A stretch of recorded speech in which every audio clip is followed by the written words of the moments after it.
All sports, all plays. Yeah. All sports, all plays. All sports, all plays. 365, we making up plays. You talking the game, get you through the days. We're high in the court, the dime in the lane. Variety, topics, living the same. All presentation, sports information. Hitting the airways, taking the nation. All sport, all plays, like working your faces. Grace at the field, so tie the laces. All sports, all plays.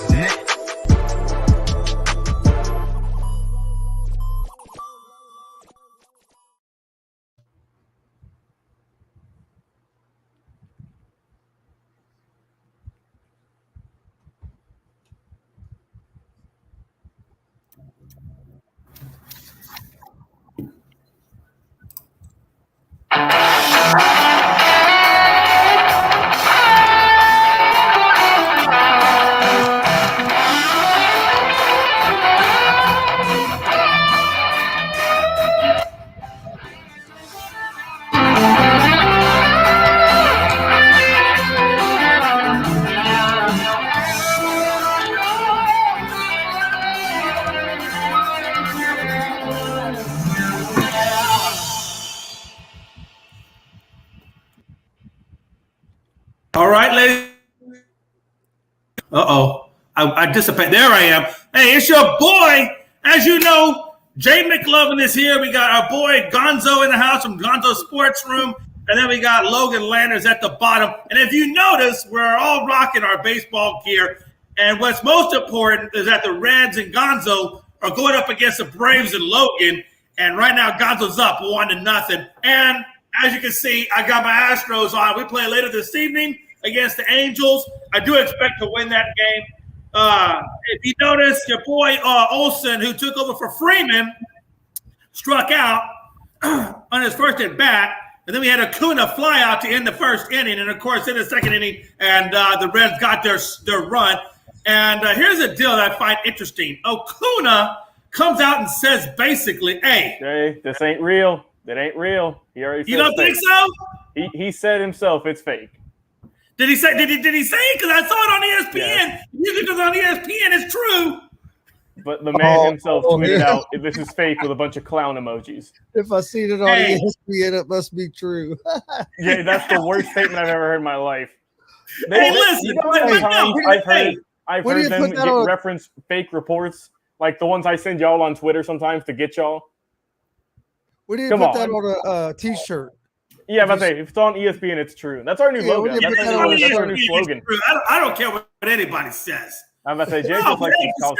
Hey, Logan, you got to be happy. You got your boy Ozuna back, right? From all of his legal issues that he had going on, so he's back in the lineup. And you got Acuna back from injury, so you're looking pretty good tonight in terms of having a full team. Yeah, I'm about to say, man, it's a healthy team. It's a full team. It's they're looking good, man. And there's a reason I got the champ down there for the nickname, because I got about 300 days left or so before I can keep it up there and they win again, or I might have to take it down, unfortunately. So that's what we're rocking with from now on until the end of the MLB season, just so you know, Jay.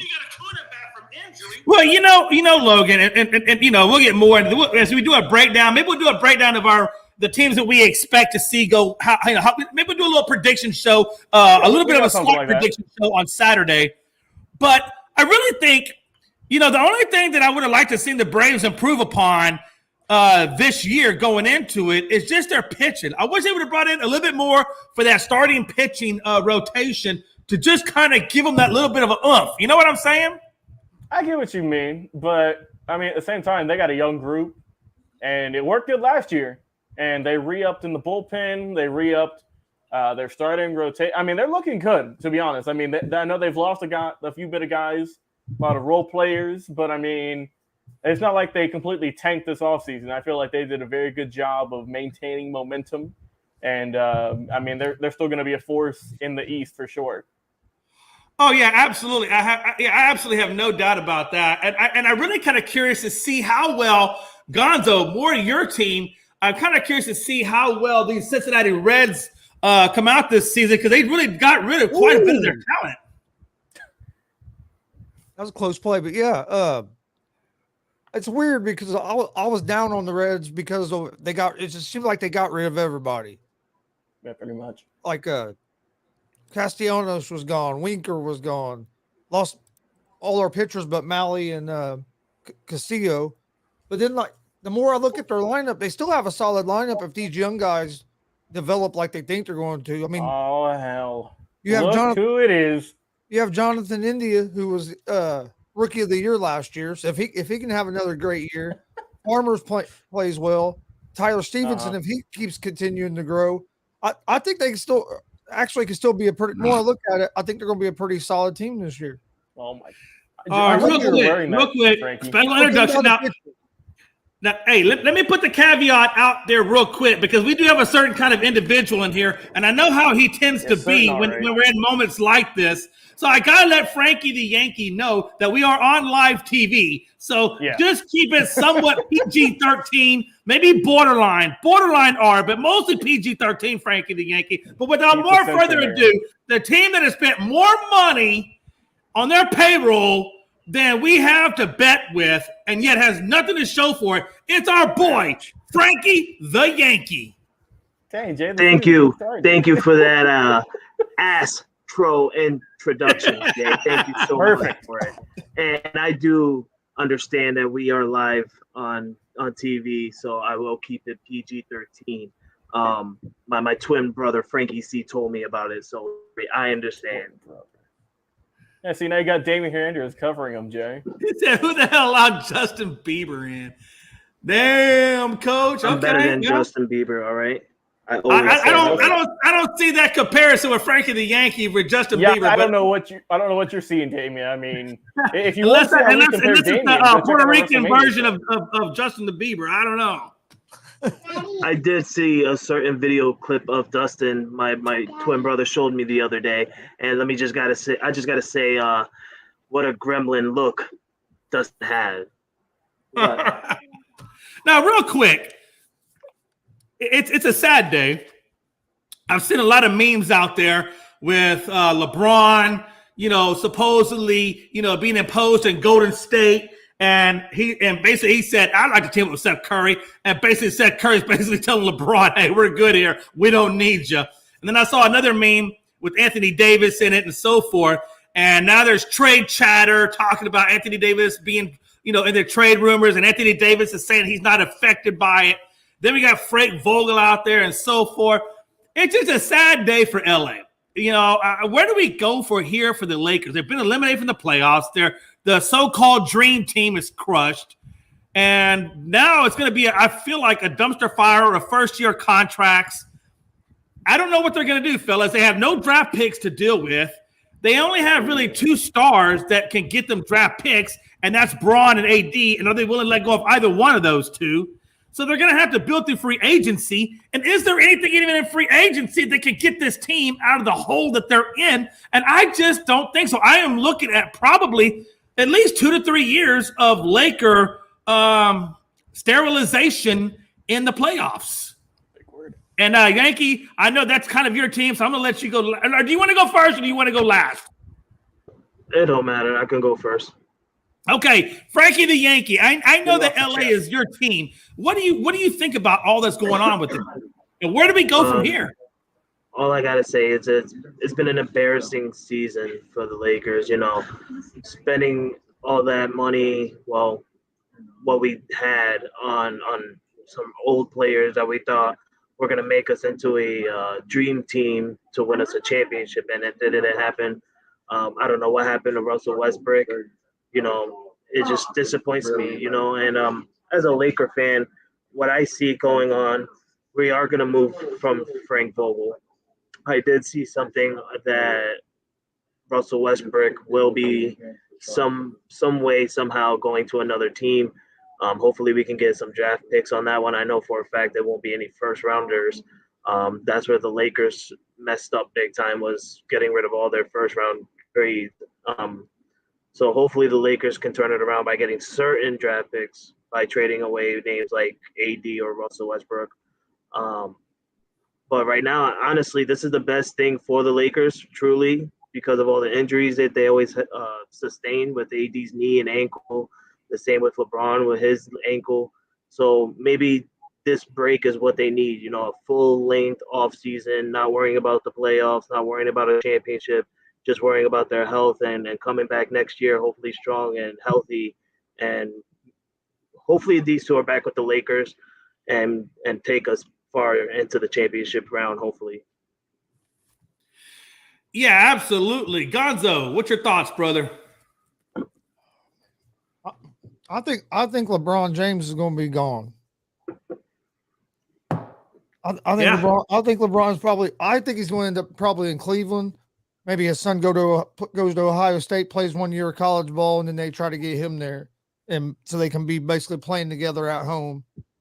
But the Lakers are going to lose either one. They're going to lose one of them, either AD or LeBron. I think because Russell Westbrook's contract is just so big, he's going to be hard to trade. I don't know who they're going to take on that big contract. I've heard that they actually might release him and just eat that money. But that's like, I think 26 or 27 million. That's a lot of money just to eat. So, but no, I think LeBron's going to be leaving, and I think he might. I wouldn't be surprised to see him end up in Cleveland. Yeah, Logan? Gonzo, to your point, there were reports, and I think we'll touch more on it Saturday, but there are some initial reports out there that the Charlotte Hornets are interested in getting Russell Westbrook because also they don't have the best contracts on their team, specifically Gordon Hayward, Terry Rozier, and I think one or two other players. So you could potentially trade two of your players for just one season of Russell Westbrook because it is only just going to be for 1 year. He can opt into his player option, then he'll be done. You can go with the trade route of Anthony Davis, the younger superstar, but he has shown to be injury prone, especially this season. And he has shown that, like I said before, I don't see that number one superstar that we saw in New Orleans when he got to the Lakers. You saw it in 2020, but you didn't see it this year, or you didn't see it in 21. Then you have LeBron James, the aging veteran who's, not officially, but did officially, is going to lead the league in scoring at age 37. So if you do trade LeBron, you're going to give away a good bit of your talent. Like you mentioned, Cleveland, they have a lot of young superstars, Colin Sexton, Darius Garland. They have a lot of young pieces on that team. And if I'm LeBron, that's not a bad scenario. Go to a team with a lot of fresh young legs, a lot of good shooters, and we'll see what you can do there.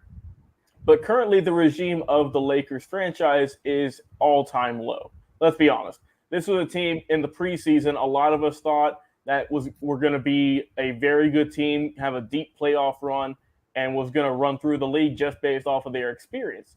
But this is the worst team in Lakers history. I don't care about the Tarek Blacks and the Robert Sacrays. I don't care about those guys because they were expected to be bad, and they were.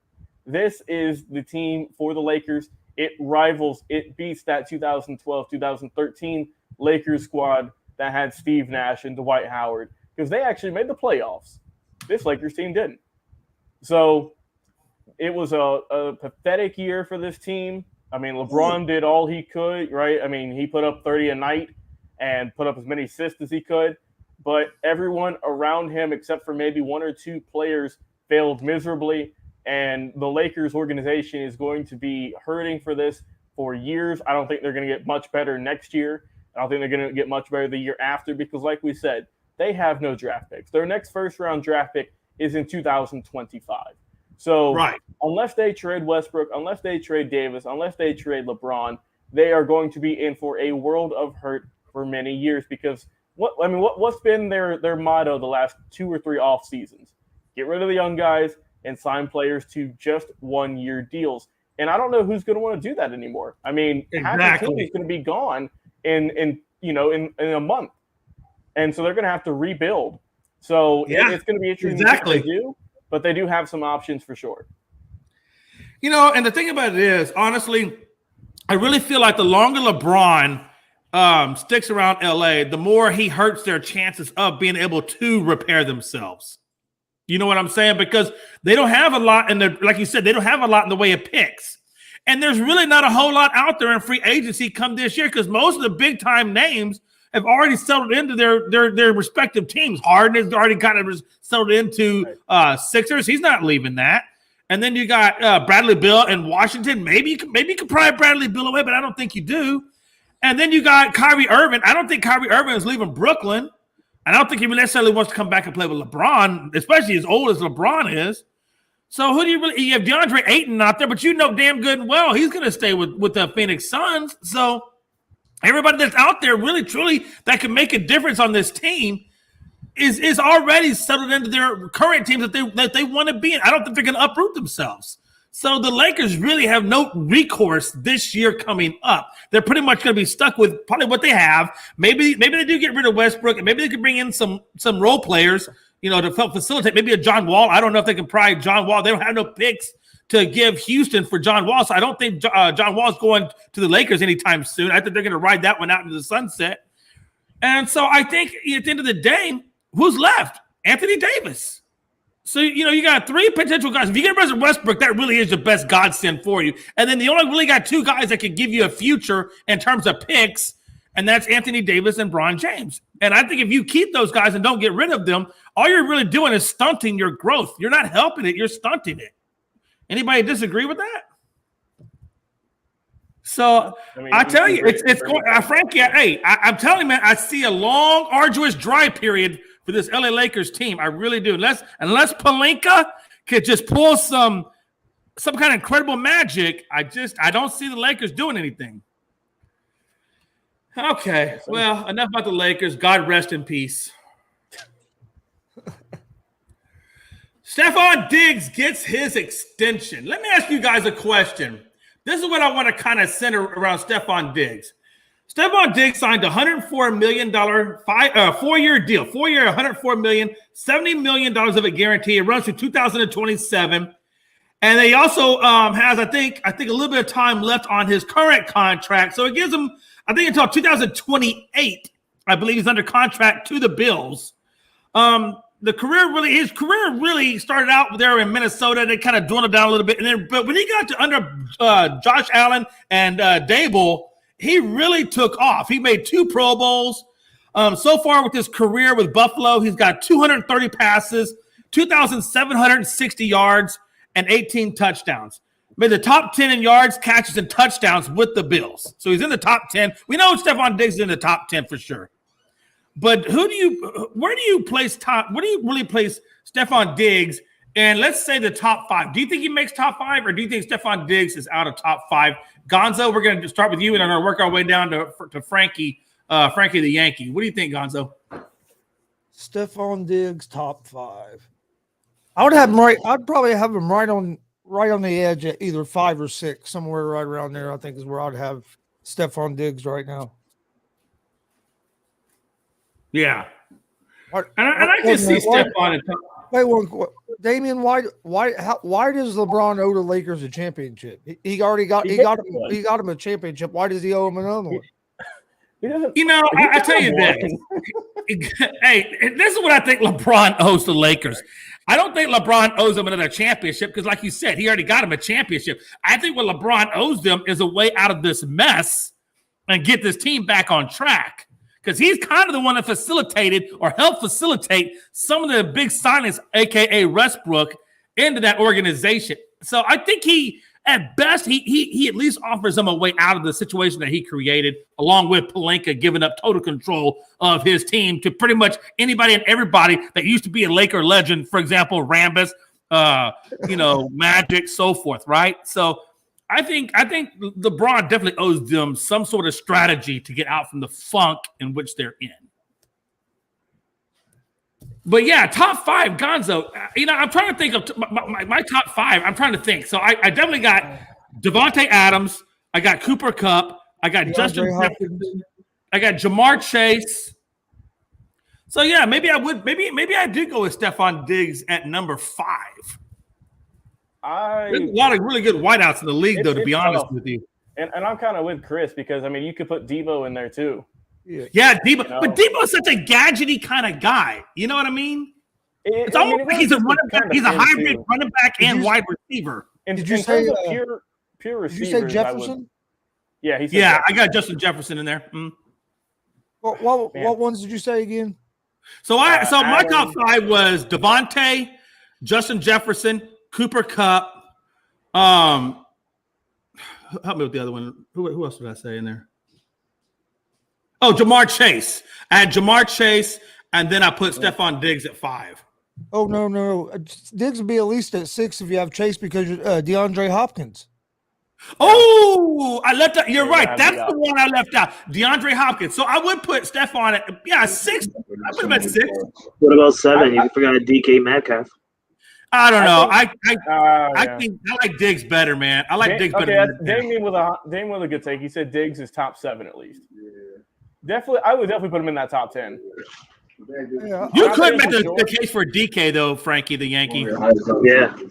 I'd say between 6 and 10. Did you put CD Lamb up there, Jay? He did. Oh God, that's another good one. There's a lot of young wide receiver talent that's honestly showing out more than they do than Stephon Diggs does. Well, because I mean, it's tough, man. Well, because I'm gonna have stats. He's had 4 straight 1,000-yard seasons, close to 10 touchdowns in the last 4. But I mean, early on in his career, he didn't have, he had 720, 903, and then 849. But I mean, his catches have really gone up the last couple of years, not as opposed to his whole career. Logan, I don't mean to interrupt you, but Jay, can you remove this comment from my face? Like, how disrespectful can you be to cover my face with that? That's so rude of you. This is Frankie the Yankee, damn it. Don't do that, especially with a guy named Damien. I'm sorry, Frankie the Yankee. Also, Damien, get out of here. Calvin Ridley didn't even play him this season. He wasn't even top 10 anyways. He's top 20. Why is it comment leaving? I don't know. It'll leave eventually, Frankie the Yankee. I don't know what you're seeing, Jay. It's been gone. Maybe that. Okay. Well, my computer is definitely slow. I can't put CeeDee Lamb to answer this question real quick, Logan. I can't put CeeDee Lamb. I mean, I got CeeDee Lamb in the top 10 for sure, no doubt about it. But I need to see more from CeeDee Lamb to put him above Diggs. I need to get more out of him. He needs more length in his we need to see more of him because he's only been around. But you know what the problem is Josh Allen, in my opinion, just throws the ball better than Dak does. And so I feel like Stephon Diggs has an edge up on CeeDee just from that standpoint. You know what I mean? Just came out of the mouth of a cowboy. Hey, listen. I told you that I'm not a big. Hey, listen. I'm a Cowboys fan, no doubt about it. But I'm also a realistic person, Frankie. That's crazy. I'm realistic about my team. I never ever heard you say anything like that about your team. Not once. Well, since baseball season started, Frankie, he's letting his guard down a little bit. He's got the Astros. Oh, yeah, that's what it is. Now that baseball season's over, he's switched over to the Houston H-Town. Nah, I see. I get it. You're right, Logan. Up by Damien. I want Frankie to see that one. Oh, yeah, go ahead. Cover my face again. Put him up there. I'm trying. You know what, Frankie? Hold on. I got you, man, because I don't want you feeling like I'm disrespecting you in this world, man. Hey, you wanted Frankie to get back on. There you go, Frankie. That's a lot of love. That's a lot of love. He said, what about N'Keal Harris? Or N'Keal Harry, I'm guessing. Man, don't even get me started on that ball. Don't get me started, man. He's like a top 32, maybe even a top 80. Top 80. He's a bench rider. Man, don't even get me started on him. All right, Jay. Congrats, Stephon Diggs. He said he's probably going to retire there. So, I mean, hey, good for him. Have fun being cold. I love the fact that somebody found a picture of Stephon Diggs getting a touchdown on the Patriots. Thanks. Oh, is that? It's the Patriots. I had no idea, actually. Hey, look, as y'all all know, being commentators that we are, we still have to be objective about our teams. If you can't be objective about your team, then you probably shouldn't be in broadcasting. You should just go have your own personal little fan page and Delusionville. That's okay, right. so I'm still a realistic person about my team. Frankie Let them know, Jay. Listen, Jay, I am a Laker fan, and you heard the words that were coming out of my mouth. I'm embarrassed right now to be a Laker fan, okay? Yeah, I would be too, man. The Lakers are just going to go through a long patch. Frankie, they're going to go through a long patch, man. I'm telling you. It's not going to be pretty for a hot minute. At least I got to see number 17. But that's how you know somebody's a real fan, though, is when they stick with the team, even when the team is down. Man, yeah. You still got to ride it. Hey, you got to ride or die that stuff. All right, hey, I'm just gonna give a quick little rundown of who I got for what awards, and then so forth. There's only, I think I did 1, 2, 3, 4, and then 5. I had 5 awards, and then I picked who I thought would be in the World Series. So, and I'm not going to go long with this. I'm going to keep it kind of early. short. This is a really early prediction. Wow. Oh, no, this is way early. No, this is extremely early. But I want to get to the beginning. This is literally day one. Yeah, I want to get this at the beginning of the season just to kind of see where we're at the midpoint range and the end of the range, just to kind of see who got it closest. So for my AL Cy Young, I put Garrett Cole. I think with the improved Yankee defense and stuff of that nature, I think that's going to be very good for him. So I got Garrett Cole as my AL Cy Young. For AL Rookie of the Year, I went with Bobby Witt Jr., which, by the way, he got a hit today because of his bat speed, power, his in-game power, his speed, his defense, and his arm. I mean, the guy's got a lot of tools to really work with, and so I feel like as an AL, I think he's going to do really well on that end of the stick. For my NL MVP, I like Juan Soto, man. I just do. I like Juan Soto. I think his 2020 1.042 on base percentage and the walks that he gave up and the strikeouts that he had the lower amount of strikeouts that he put up just is going to bode well for him going into 2021, especially coming out of the lockout. I think he's going to be raring to go for the Nationals. For the NL Cy Young, I went with the Dodgers on this one. I think it's going to be Buehler's year, Walker Buehler, with DeGrom basically on the shelf right now. It's going to give him more opportunities. And also, he has 6 pitches. He's confident. He's fearless. And I think the offensive, the deep offensive bullpen is definitely going to help him out. So I basically am going with that. I didn't give an AL MVP. That was the other one I left out. But for the AL MVP, how do you not go with Ohtani from the Angels?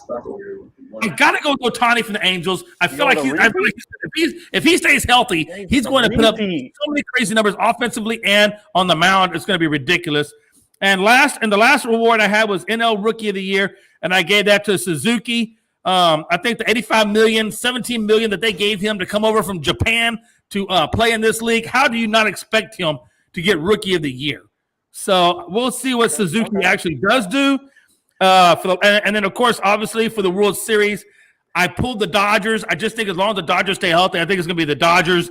And I think if the Astros can stay healthy and that they could put a good season together under Verlander, I think it's going to be Astros and Dodgers. Of course, out of all the teams in the AL, he would say the damn Astros. We really honestly didn't lose a whole lot. No, I mean, honestly, we did not lose a whole lot, and we brought back our number one ace.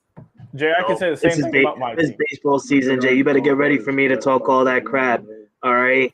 I'm going to talk all the crap. I set the bar. And if the Yankees can do something about it, then let them do something about it. Let me tell you Gonzo. something, Jay. The Yankees are looking good. And we didn't even get our first game yet. Boston don't know what's coming to them tomorrow. Hey, look, the Yankees are going to be the Lakers 2.0 as we move on. Ouch. that was a low blow to Frank. I know he felt that really was. It's okay. You could say that. Houston is still your Dallas Cowboys. Make it to the playoffs, the championship, and just break your heart at the very end. Oh, well, if anybody should be used to that, Frankie, it would be you in the last 13 seasons. See, this is why baseball season is the best for our show. Hey, Gonzo. Banter with basketball. Hey, me and Frankie can go back and forth all day. We probably could. Gonzo, I got to get to Gonzo. Hey, look, Gonzo, give me your awards and who you think and early predictions are going to take it. AL MVP, I'll go with Vladimir Guerrero Jr. I think he's gonna have another big year this year. NL MVP, I like Juan Soto as well. I think Trey Turner has a good chance of being right up there competing for it, but Soto just does so much for the Nationals. I had Woodruff as the National League Cy Young. Suzuki was the National League MVP, Rookie of the Year. I agree with Jay. If you pay that much to bring the guy over to bring him in, you have to expect that he's going to be Rookie of the Year. Oh yeah, absolutely.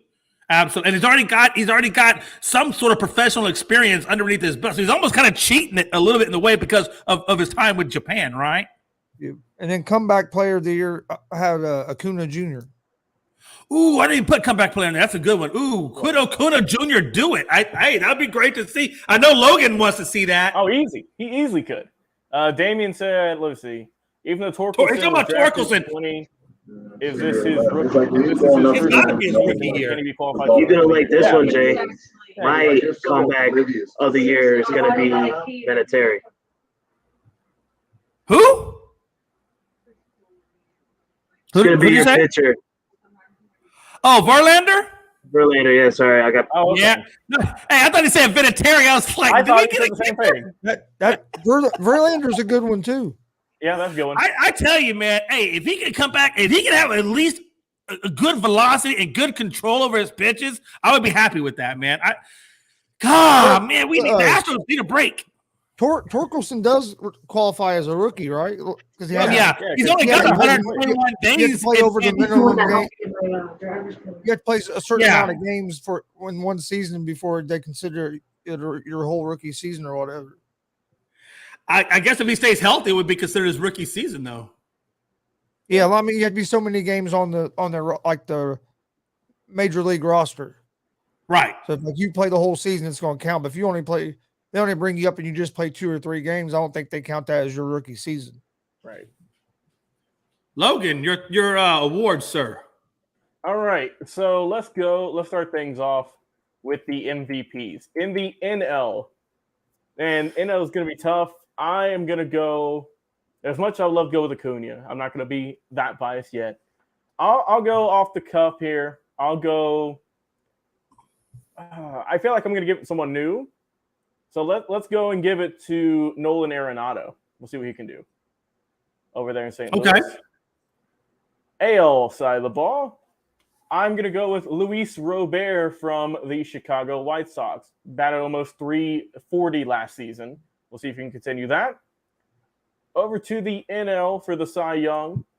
I will go with I'll go Corbin Burns from the Brewers. And for the AL side, who I want it for AL? I will go with let's go with Shane Bieber in Cleveland. I'll go with him getting it. Shane Bieber in Cleveland. Okay. On to Rookie of the Year. I'm going to go with NL Rookie of the Year. I'm going to change things up. I am going to go with Bryson Stott from the Phillies. I think he's a shortstop. I like Suzuki, right? But sometimes that doesn't work out. I was debating between Stott and Hunter Green, so we'll see. Big shout out to Gonzo. For the AL Rookie of the Year, I will go with Julio Rodriguez with the Tampa Bay Rays. And let's see, for Comeback Player of the Year, I'm going all the way feel good, fellas. I'm going Albert Pujols in his final season. Woo! That would be really nice if he could have a really nice, final season with the Cardinals. What a way to go out on top. Especially being back with the Cardinals. That would be real cool. Yeah. I just want that one personally. Yeah. I want Albert to get it. I just really like those feel-good stories. I'm all about a good feel-good story. And notice how I wasn't biased. I didn't pick any Braves players, even though I usually could have. Look at me going. Oh, there was definitely. I'm sure there was definitely one or two Braves players you could have thrown in there. I like to go a different route. It is opening day. Who's looking really good who has looked good for the Braves for obviously a long time is Riley. I think he often gets overlooked. Yeah, I mean he did get some MVP votes last year. Oh yeah, absolutely. I think he definitely gets overlooked. I would like to see him get a little bit more respect on his name. He actually got a couple of base hits tonight. Obviously, Cincinnati is beating Atlanta 3-0. Yeah, and your boy Olsen's up right now 0-1, and he's got a 3. He might get on base. He's got a 3-0 Kitch, and it looks like nope. Now it's 3-1. So we'll see what happens because he's ahead of the count right now as we speak. Okay. Oh, Frankie the Yankee. I did not get your awards. No, it's fine. I really don't want to give out no awards because I don't care about awards. All I care about is the Yankees making it to the World Series and holding up that World Championship one more time and get number 28. So I don't care about these early award predictions. All right. My early award prediction is going to be the Yankees winning the World Series. Damn it. That's mine. And that's it. That's on to the next topic, Jay. I just need Logan. Can we figure out a timestamp on this? Because when the day comes, and it will come, that they don't make it, they get bounced out like the Lakers. I want to replay this as an advertisement for our show. Yeah, replay it so that way when we beat the Astros in the playoffs and knock them out, Jay's going to be eating his words. Hey, man. Hey, me and Frankie go all day long on this, man. So we'll move on to the next subject. Can I just ask you one more thing, Jay? One more thing. Huh? Did the Astros, were they able to beat the Yankees last year in regular season? I don't know, man. I didn't really pay too much of the regular season. 0 times. You guys didn't beat us not once. You're lucky we didn't face you in the playoffs because you would have bumped you out. The entire season.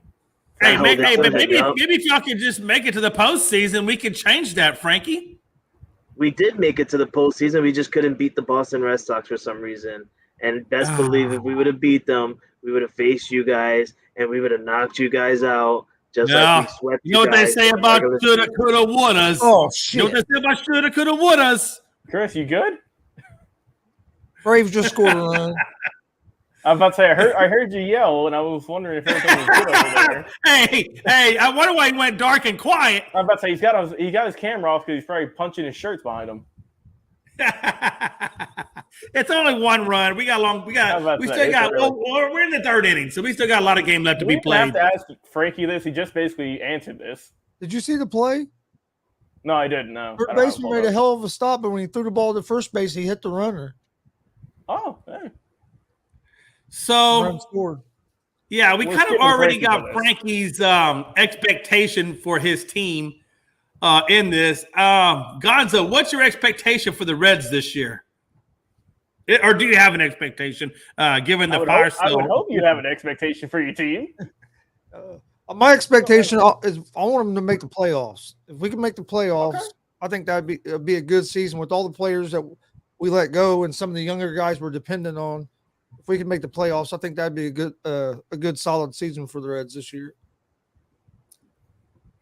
Logan, go with yours. What's your expectation? I want another one of these shirts, baby. I want another one. Give me a repeat. He said he wants another one, Damien. Oh, God, what a good joke. What a joke. No, it's not a joke. Hey, listen, they can very well make it. What a joke. They upgraded it. They upgraded it first. They kept it over. You lost Freddie Freeman. He was your hype man. He was the man in the locker room saying, "We got this, guys. This is for me, guys. Come on." And now he's gone. He got paid. Now he's with the Dodgers. That does stink. So my expectation, like I said earlier, I hate you. Poor Logan. Hey, my expectation for the Astros, quite honestly, is this, man. I expect them to get back to the World Series. I do, because we didn't lose anybody. Yeah. No. Hey, listen, we honestly did. We lost Correa. So I guess if I had to have an expectation with inside of an expectation, my expectation is that Jeremy Pena can step in for Carlos Correa at shortstop and just give us half the production. Look, just give me a solid defensive effort and just make contact with the ball and let everybody else do their jobs. And I think we'll be just fine. Guys, did he just say Jeremy Pena? Yes. Oh, my God. Does anyone know who Jeremy Pena is? Anyone in the comments? Oh, my God. Frankie's about to have a heart attack. Oh, my God. You know what? I don't think with the way Houston Astro McLovin is talking, I don't think I'm going to even make it to the season openers for my Yankees. And that's tomorrow at 1:05 p.m. Eastern time on Yes Channel. For all you New Yorkers out there. What are you plugging it for? We're not getting paid. You think anyone's watching this besides Damien Hernandez? No. Oh, actually, my bad. We got sports guy Jado. What's going on? You're new. What's going on, man? Nice play. Chris with the outstanding commentary. Chris Damien about to go Will Smith on. Chris, Damien, give me your joke. That's 2 weeks old, brother. Come on. Hey, we're just talking a little bit of what our favorite team expectations are there, Jado. And as you can see, Frank is a little delusional with his $107 million payroll, thinking he's actually going to do something this year. It's just typical Jay, stuff, you're just upset because we have the money to waste on players. It don't matter. We'll still have the money. 10 years from now, 20 years from now, we'll still be the richest team in baseball. We'll get anybody. So what you're saying is that what you're saying is that you don't necessarily build teams. You just have the money to buy teams. I get it, man. Whatever. It's all good. Oh, we build teams. You've seen it this offseason. We build a good team, and I can't wait.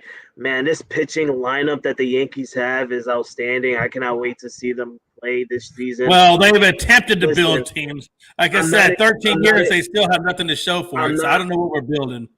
I'm not. This is coming from someone who couldn't even beat a team. Couldn't even beat my team last year. So stay down there and let me talk. I don't expect my team to make it to the championship. If they do, that's going to be fantastic. I hope that they do. And when they do, or if they do, that's when I'll let you guys know if I think that they'll win it. What I do expect is the Yankees to make it back to the ALCS. I hope that they can make it that far. We have the roster now. Getting rid of, certain players that was tough to get rid of, but it was a perfect move that we needed to do. But I feel like the Yankees can do it now, and then, man, this is the year, guys. This is the year where we're all going to be talking. It's not even really the year, though, for you, because you haven't really addressed how you're going to handle the pitch and rotation. You got one pitcher in Garrett Cole, damn near lights out guy, no doubt about it. But who do you have after Garrett Cole, really, that's going to help you?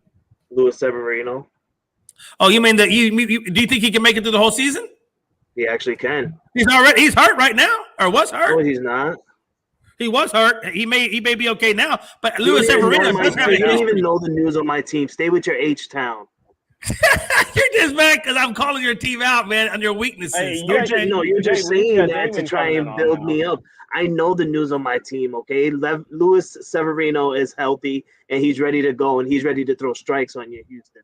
You lucky we don't see you until Frankie's so mad right now. You lucky we don't see you until June. You're lucky it's April. We don't see you until June. Like, Damien, I'm curious, who's your team? I actually have no idea who his favorite team is. I have no clue. Here, I'll tell you the He's so mad. You're going through the rotation. Yeah. What's your rotation? Hey, listen, let's talk about this NHL stuff. Let's switch gears just for a minute. We're gonna talk. I know Frankie's team is the Bruins. Are the Bruins in this thing? I can tell you right now. Yes, we are. I'm going to go through the matchups as if they ended today. And I think we are getting close to being ended. Right now, it would be Florida Panthers versus the Capitals. It would be the Toronto Maple Leafs versus the Boston Bruins. And then you got the Carolina Hurricanes versus the wild card Tampa Bay Lightning. Also, the Capitals are a wild card.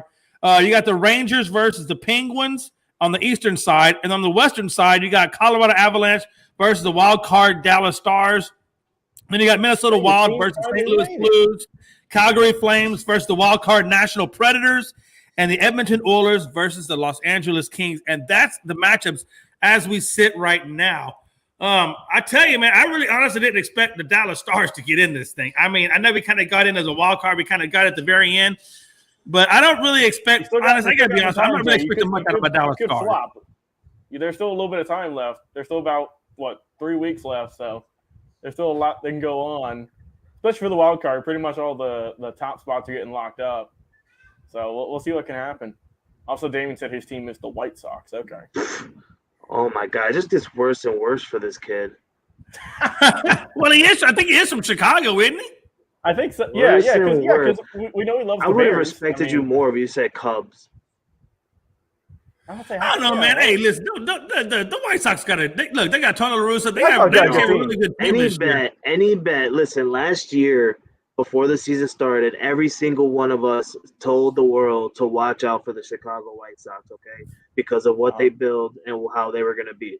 The Chicago White Sox did make the playoffs. So all I gotta ask is, Damien, did you switch to become a White Sox fan when they made the playoffs and the Cubs didn't? Did you pull? He's tucking away that 2016 Cubs gear as you speak. Yeah, it's still in his closet. You're right. No, listen. So I read out the matchups to you guys. Obviously, like I said, my team is the Dallas Stars because Houston doesn't have a team. So I got Dallas Stars, and we're sitting there in the second wild card spot. I don't really have a lot of high expectations for them, to be honest with you. I think if we make it out of this round, that would be good enough for me in terms of the quality of their team. And obviously, I know Gonzo's team is up there in first in the Blue Jackets, and I know that Logan's team the Hurricanes are up in first. I think your team is in second, Frankie. Does anybody have a really good feeling that their team is going to be in the Stanley Cup playoffs? Finals? 100%. Definitely. I'm about to say we all got confidence in these hockey players and their names and their jerseys and their mascots, and we all love that hockey here on the show. I know. I need to get me a hockey. I don't have a hockey jersey. I do. I definitely like to get a hockey jersey. You can get a Dallas Stars sweater. Yeah, there you go. Not in it, and who we love to not see in it, the Philadelphia Flyers. Shout out Philly sports guy. Oh God, Philly sports hey, real guy, quick, man. So outside of the Stanley Cup playoffs, there's a race for the number 1 pick in the draft. And the top 11 teams are in the lottery. So I'm going to read out the top 11 teams that have a lottery to see who's going to get the number 1 overall pick in the NHL draft. And at number 1 comes in at Montreal Canadiens. Number 2 is Arizona Coyotes. Number 3 is the Seattle Kraken. 4 is the New Jersey Devils. 5 is your boy, Philadelphia Flyers. 6 is Ottawa Senators. 7 is the Chicago Blackhawks. 8 is the Buffalo Sabres. 9 is the Detroit Red Wings. 10 is the San Jose Sharks, and rounding the lottery out at number 11, as it currently stands, is your Anaheim Ducks. So those are the teams that are vying for the number 1 spot to draft number 1. It's going to be interesting to see if Philadelphia sports guys Flyers can get that number 1 pick. Obviously, Dallas Stars aren't going to be getting the number 1. I think we're just kind of stuck in purgatory land right now. The poor Stars are, but I think eventually we're going to get where we got to go. But right now, like I said, anybody anything they want to say about the standings or any comments about the NHL and the standings or even the number 1 draft pick? Yeah, I kind of hope the Kraken get it just because they are an expansion team, and obviously they're they're not having the same success that the Golden Knights did a couple of seasons ago back when they first came in. So the Golden Knights, correct me if I'm wrong, but they won the Stanley Cup, didn't they? No, they lost. No, they did not win. They made it their first year, but then they lost. Okay, I got you. But no, like I said, I want the Kraken to do good. They got some dope uniforms. They look really good. I like their colorway. But I mean, team ain't so hot. But I mean, it's an expansion team. Most expansion teams don't do good their early seasons. It takes them a little bit to get that kind of free agency market or draft good, really. So we'll see. Like I said, I'm rooting for the Kraken just because they're the newest team in the league, and I want to be competitive. Hey, real quick, before we go on to the next topic, does anybody here want to see the Seattle Supersonics come back, or am I the only one? No, we all do. Come on. They've been talking about that for 15 years, so I don't think it would have happened by now. I don't think they're ever going to come back either. I just think, man, I just miss the old Seattle Supersonics. I would love it if they came back. Maybe one day, but not today. Yeah, maybe one day. Guardians extend third base Jose Ramirez. And I was looking at, he actually is doing quite well in his spring training. And I was looking at him, and I thought I wrote. Oh, here it is. Yeah. So the Guardians basically put him in a 5-year, $124 million contract. He's an all-star third baseman. He's got a no-trade clause, a full no-trade clause in his contract. So he was let's see, this year he's got a 2023 option that guarantees a total of $150 million altogether. So he's got quite a bit of money coming his way. He's the first $100 million plus contract that the Guardians or former Cleveland Indians have ever given out. So he's basically the highest paid guy that the Cleveland Indians have ever paid for. He's a top 3 in MVP voting 3 times. And his current statistics are he bats .266, 36 homers, 103 ribbies, and 27 steals. So he's a fairly good player, and he's obviously the highest paid guy that the Guardians are giving money to. Gonzo, what do you think about the extension of Ramirez, and do you think he's worth the money? I guess Chris is gone. All right, we'll come back to Chris, unless you're still there, Chris. Nah, he's got. No, we'll come back to Chris. All right, so Logan, what do you think about Ramirez's contract? Yeah, like you mentioned, he's been in MVP voting 3 seasons, top 3 at least, right? And just hasn't gotten it yet. But, I mean, he's a good player, right? You said it's a 5-year extension or a 5-year deal, so he'll be, I think, 34 by the time his contract is up. No trade clause. I mean, obviously you can waive that, but, I mean, it tells me that they're sticking with him at third base for the longest time.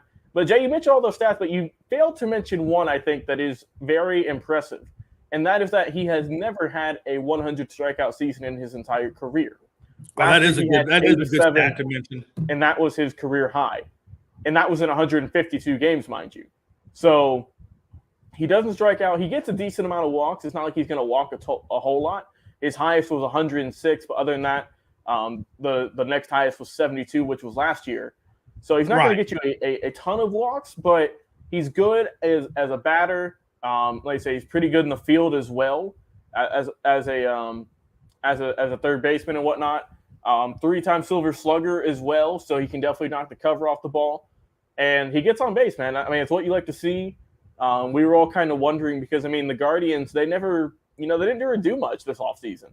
Right. And then this was kind of their one big move is bringing him in, someone who's been in the organization for a long time. And I think I like to see it. He doesn't commit many errors.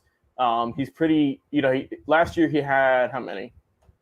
Looks like he had 15 maybe last year, which was a career high. But so a little bit high there, right? But I mean, I can live with that. I mean, I'm not sure what the average is for 162, but as long as the power and the average and the less strikeouts are outdoing the maybe errors he's having on defense, I'll take that any day of the week. So, absolutely. Good move for the Guardians. Like you said, their highest paid player in franchise history. So glad for them. And now the fans and all the kids can buy those Jose Ramirez jerseys and not worry about him leaving. Oh, yeah, absolutely. I totally agree. Frankie the Yankee, what do you think about this Ramirez signing or the extension of Ramirez with the Guardians? Smart move for the Guardians. Jose Ramirez is a really great player and a really great third baseman. One of the top tier hitters in the baseball today. I feel like, the Guardians, they needed Jose Ramirez to stay where he's at and do what he's doing for them to look at a new leap in the Cleveland industry, as this is a new Cleveland team. We can't compare the Guardians to what they were before as the Indians. This is a whole different setup and a whole different, franchise. So Jose Ramirez, he's got his money. He's got his team. I feel like he's going to be a Guardian for a while. But I don't care because I'm a Yankee fan, baby. Oh, my God. Gonzo. So Jose Ramirez gets extended on a $124 million contract, which actually gets him up to $150 million when he added on to the other money that he still is owed on a 5-year extension. What do you think about this, man? I think it's a real smart move by the Guardians. You're getting a solid third baseman that probably ranks, I would say, up there in top of the league as third baseman. Right. And he's a good guy that you can build your team around because he's solid defense. He can be, like Logan said, his errors were up a little bit last year, but still he's usually pretty solid defensively. And he wanted to be there. I think it's smart. Take care of your guys. That can build something in the locker room. So I think it's a real smart move by the Guardians. Damien said smart move, name for a team, not so much. I don't know, guys. The Guardians is kind of growing on me slightly. It's like fresh. It's the freshest name. If you think about it, if you think of the Warriors type of vibe, you know what I mean? Do you know what Guardians is? It's like me being a parent to my kids, Like I'm their guardian. So basically, they're the Guardians of Cleveland. Like it's too bad the Yankees are going to knock down that guard, and they're going to fresh. Sorry, I mean, the name is not so bad. I said, hey, it's better than the Washington Commanders. Knock down that guard, Frankie, and they're going to crush them. Am I right? Man, we're going to knock the Guardians out of their Don't even get me started. You're going to beat them so bad they're going to change their name back to the Indians. They're probably not. They're going to go to Cleveland MLB team. Oh, the Cleveland baseball team. Oh no. But Damien, since you want to say that, I want to get your take. If you were to be an owner of a franchise and you didn't want to call them the Cleveland Indians no more, then you come up with a name because I want to see what kind of name would you come up with.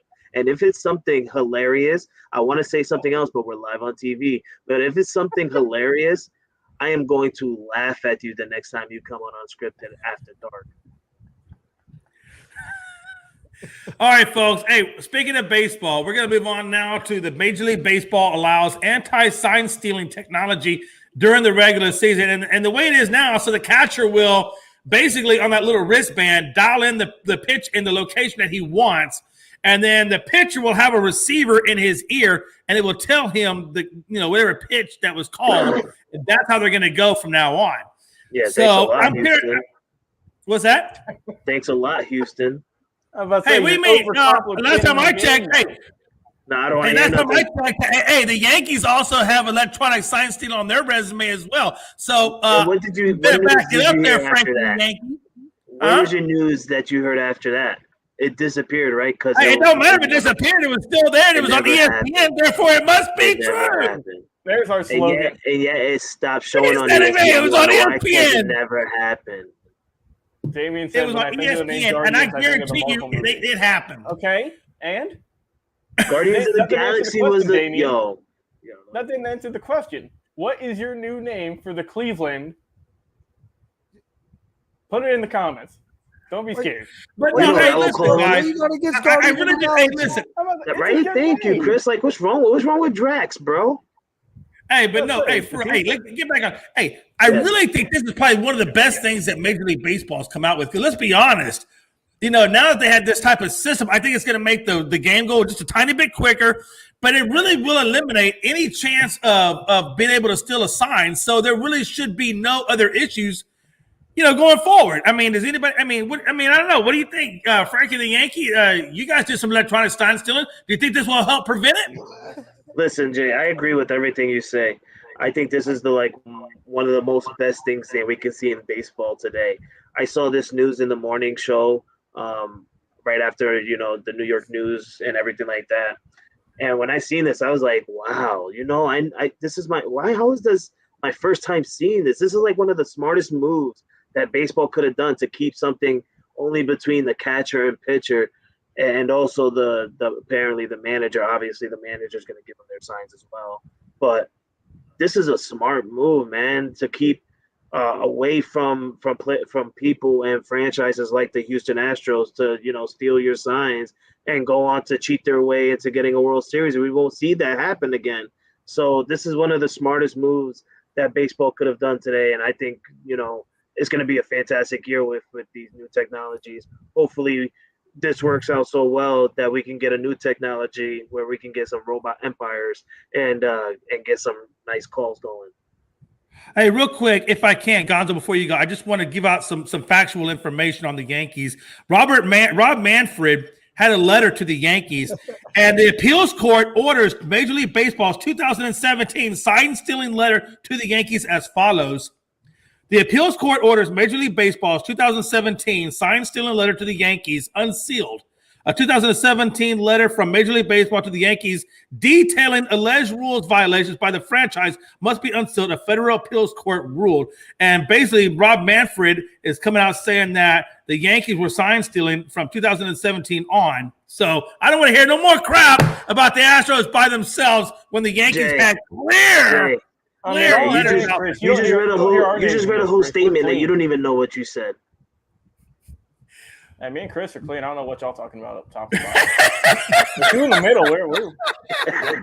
Hey, no. Okay. So anyway, I just want to put that out there just to get a little bit of clarification, because that's what we do here at Unscripted. You weren't the only one cheating. Also, the Boston Red Sox got caught also because they took away that. Yeah, they used a dugout phone, but the Boston Red Sox are right there too. Gonzo, how do you feel about this new sign stealing technology being used in the regular season? Do you think it's good or bad or indifferent? I like it. I don't understand why we waited this long to come up with something like this. We had to have this technology before now. Agreed. It can't be like. I mean, it doesn't look like anything so sophisticated. They had to have had this like 18, 19, 17, 16, 2013. We had to have had this technology. It's just a basic transmitter to a radio to an earpiece. It's not like we're talking high tech science, right?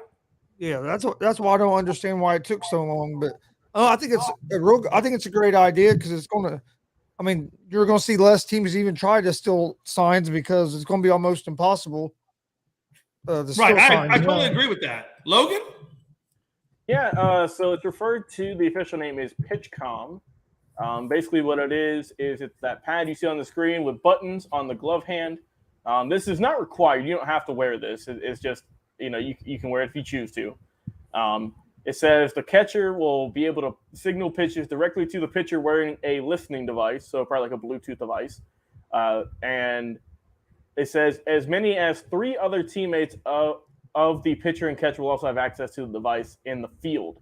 So probably like a third baseman, an outfielder, and someone else, who knows. So that could really help. I wish they didn't get rid of the shift, because that would have been very useful, right? You could have been like, absolutely. Hey, you got this guy coming up. Let's all shift to the right. Are they willing to give one of those to the base managers? I don't see it in the article I see here, but if you got 3 players, maybe they can choose which 3 gets the earpiece. Or is it just for defense? Because I think it's just for defense. This is a hitter with a bat. There's a bat in his hand, so yeah. Let's see. Yeah, I mean, it just says pitchers and catchers here for the article. Okay, so it's probably just for defense. Right, I would think so. I wouldn't imagine it would be on offense. I would imagine it's just a defensive tool only. Yeah. So, like Logan says, you have an option to keep it on or take it off if you want. Right, like I said, you can still flash hand signals if you want to. This is just completely up to choice. And also, it said that when I was reading the article, it said that this was created in wake of, like I mentioned, the sign stealing stuff, but also the NFL has been kind of doing this because, the NFL has the listening devices in the quarterback's ears from the sideline. Right. So this is kind of where they got their idea from, and then also in the wake of all the cheating stuff that y'all been doing, both of y'all. Yeah, they just decided to roll out. And this is the first year. So we'll see how they can do. Also, Jay, you shots fired at the defending champion. No, but you know what? Hey, look, at the end of the day, though, I mean, look, if I'm a pitcher in baseball, and my livelihood is based on, keeping my pitches, a secret, you know what I'm saying? So I base my livelihood on, I'm going to use this damn device. Yeah. I don't see why you wouldn't. I don't think of it as a negative. I'm going to help. And here's another thing too. Okay, so now we're getting this technology, right? I wonder what more technology. How much longer is it going to be before? And I don't know if it's a good thing or a bad thing. I don't know if I have a right or wrong opinion of it. But how long do you think it's going to be before you start seeing the robot umps that are calling the strikeouts from the balls and so forth? That's why they're probably starting this. They want to see how this works out. Because are they doing it in the minor leagues? Or I know they're testing. The minor leagues supposedly are going to have this technology this year. Yeah, I guess it's going to be their test platform for the majors. I personally like it. I know it takes a little bit of the human element out of it, but at the same time, I think it keeps a standardized strike zone all the way throughout for both teams, and there's no ifs, ands, or buts about it. Also, too, we're going to get rid of whenever they hopefully do add that, and we're going to get rid of the probably stupidest thing in baseball, and that is getting ejected for balls and strikes.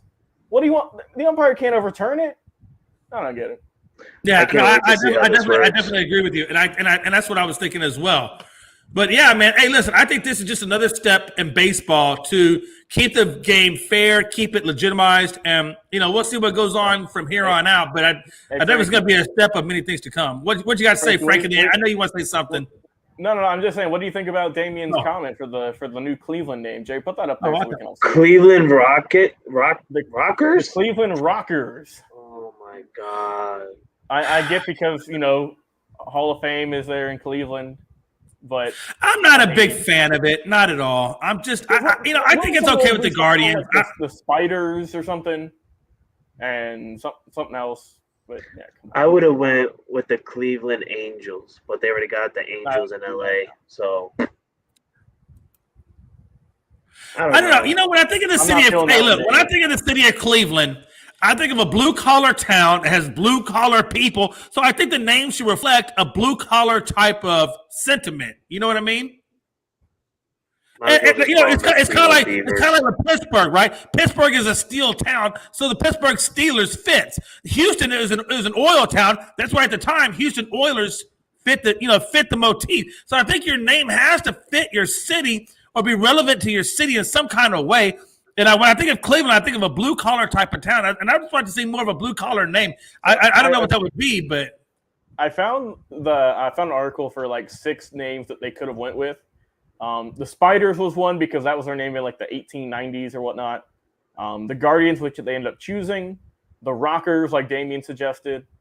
Also, there was a WNBA team called the Cleveland Rockers in the late 90s. Early the Cleveland Red Wings. The Cleveland Rockets. But Detroit owns that. The Red Wings? Oh, yeah. Oh, yeah. I see names. The Cleveland Buckeyes. That does not sound good at all. The Cleveland Naps? This was definitely the best choice they could have went with. Out of all those names you said, the Guardians is definitely the better one. And the Guardians' name, I read it somewhere, but the Guardians' name does tie into Cleveland. It's part of their city's history. And I think there was a statue named. They had statues of Guardians in, I think, on one of the bridges, and I think that's where they got the name from. So Guardians, it ties in with it. I'll leave it. It's like it's kind of like my new team, the New Jersey, with the AAL, the AFL, or whatever you call it. The American Football League guys that is about to come up in a couple of weeks or next weekend, I believe. Jersey, they named their team the New Jersey Generals, and I think that fits. I think it's a great fit for that team. Yeah, it sounds perfect. So Guardians, Cleveland Guardians is a really good name. So Damien, step aside, bro. So what's up next, Jay? Okay, real quick, if I can read this super quick passage. The Guardians' nickname refers to statues just outside the stadium on the Hope Memorial Bridge, which I was right. The 43-foot Guardians of Traffic have stood for nearly 100 years and are meant to symbolize progress and transportation, which I see how that fits in with Cleveland. So, hey, Cleveland, you got it right. You got it right, Cleveland. Yeah. Too bad Washington Commanders didn't get it right, but that's okay. Poor Commanders. They're never going to live down that stupid choice. Let's go Manders. Yeah, right. Hey, the Atlanta Dream trade for the number 1 pick. So the Mystics traded the number 1 pick to the Dream. The Mystics will get the number 3 pick from the Dream and the number 14 pick in the second round. Second year in a row, a number 1 pick has been traded at the deadline of the draft. The 2 candidates I think that are going to probably be picked would be either Baylor forward Nelissa Smith or Kentucky guard Ryan Howard. I think those are probably one of those 2 guys will go to them, depending on probably what need they had the most. Atlanta finished 8-24 last year. They missed the playoffs for 4 out of the last 5 years. So this team, the Atlanta Dream, Logan, this is your team now. Basically revamped. Listen, this team has revamped everything from the top all the way down to the coach. So the general manager, the owner, and the coach, everything's brand spanking new. So it's going to be interesting with this brand new upper level management and coach, how they're going to approach the draft, number 1, and how they plan to transform this team from basically 8-24 to being competitive. It should be interesting. I think the number 1 pick is a good start. And it's going to be interesting to see where they go from here. Logan, this is your team, so I'm going to let you go first on this. Go ahead, brother. Yeah, I mean, like you said, it's a new everything, right? New logo, as you see, new team owner, team manager, like everything. I mean, they weren't good last year. You mentioned their record. And, this is a step in the right direction. Hopefully they can hit right when it comes to Smith or when it comes to Howard, just depending on who they want to go with. I think either of those women would help out the team a lot. So we'll see what they do. As for the Mystics, like I said, they only moved back 2 spots. They still got number 3 overall.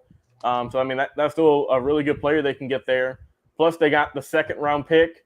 And then also they can swap with Atlanta in 23 for a first-rounder.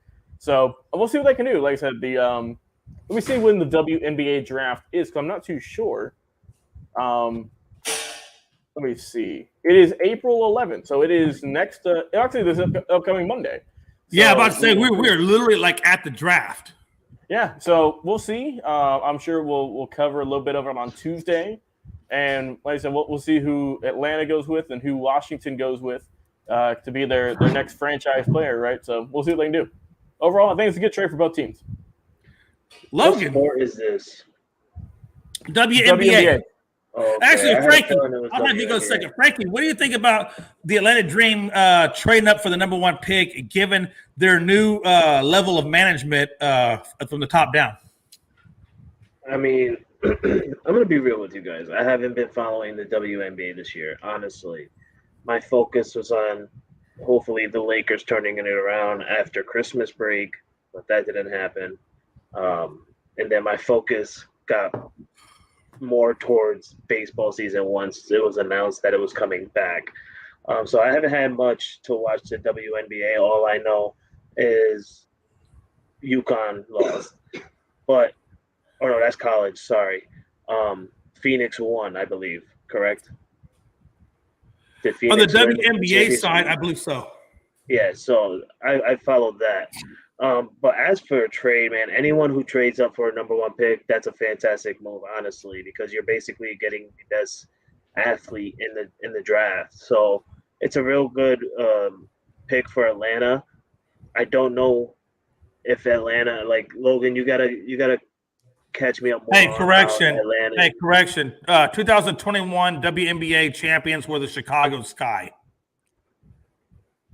So, Okay, Damien was quick to correct you on that one. so Damien's big WNBA fan. Hey, that's Damien's neck of the woods over there now. All right, I'm sorry, Frank. I didn't mean to interrupt you. Go ahead. No. All I was saying is, I don't really know if Atlanta is a good, have a good roster or not. Logan, do they have a good roster? Based on the record, no.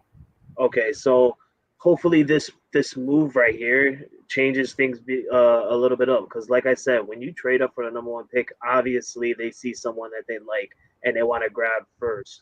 So the Atlanta Dream team, they wouldn't have made this trade just for nothing. Obviously they see someone that they like. Obviously they see someone that they think can change their franchise around. But it also hurts them. What did they give up for this number 1 pick?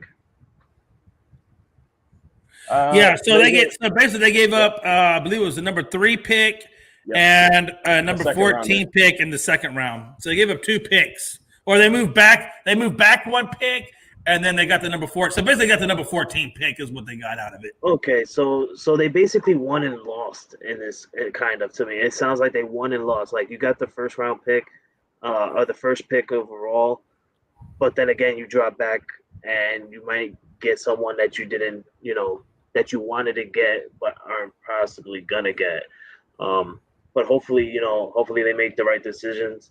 I'm not, like I said, I haven't focused much on the WNBA, but I will be changing that around this upcoming season.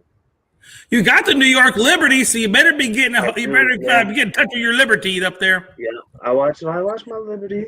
I watched the statue. And the thing about it is, honestly, before Gonzo goes, the thing about it is, honestly, is I'm assuming that their level of competence is that they looked at the second round before they made this choice and said, hey, look, there's really nobody in the second round that we believe so much that we need as much as we possibly believe in either Nelissa Smith or Ryan Howard. So they must believe in one of these 2 prospects enough that they said, hey, look, there's nobody in the second round that we feel like if we were drafting at number 3 would truly help us. So that's my only opinion on that. Gonzo, how do you feel about the Dream trade away the 14th pick, the number 3 pick for the number 1 pick? I think this trade was good for both teams. And the Dream for getting the number 1 pick, they really didn't give up that much. You've seen teams give up a lot more than that to get in order to move up to number 1. Maybe not as much in the WNBA draft, but in other drafts. But so I think it was a good move. And Mystics didn't get hurt by what they gave up or anything either. So I think it was a good move for both teams. Right. And I agree with you. I don't think giving up the number 14th pick was as big of a deal. I was looking at that, and I think I was looking at how many picks are in the WNBA draft, because I wanted to see how many. There's 12 picks in the first round. So I'm going to assume that there's also or it doesn't say the second. Okay. Oh, here. No, that's the NBA. I was trying to figure out how many picks are actually in the second round of the WNBA draft. Hold on one second. How many picks in the WNBA draft? Just a quick MLB opening update. The Mets and Washington Nationals are on the top of the fifth, both 0-0. At the end of the fifth, you got the Cincinnati Reds up over the defending champ Atlanta Braves 3-1. The Houston Astros and LA Angels are delayed right now. Pretty sure the Astros got caught cheating. The Padres and Diamondbacks are in the middle of the first. That is also a 0-0 score. Our three final scores, the Cardinals beat the Pirates 9-0. The Royals beat the new name Guardians 3-1.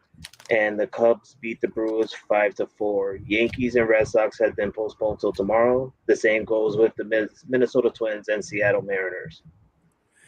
By the way, Frankie's. I knew it was coming, Jay. I knew he was hoping it until I was done. Hey, Frankie's unbiased opinions do not necessarily reflect that of Unscripted or ASAP. Frankie, evilness does never win in the end. Only good teams win. Jay. Hold on. I know what you're going to say, Frankie. It's okay. Just take your L. Also, Jay, I checked. There's 12 picks each round. Yeah, I was about to say that. So basically, the 14th pick would have been the second pick. Or no, the first pick. No, it would have been the second pick in the third round. Yeah. So basically, they gave up, the third round, second pick in the third round.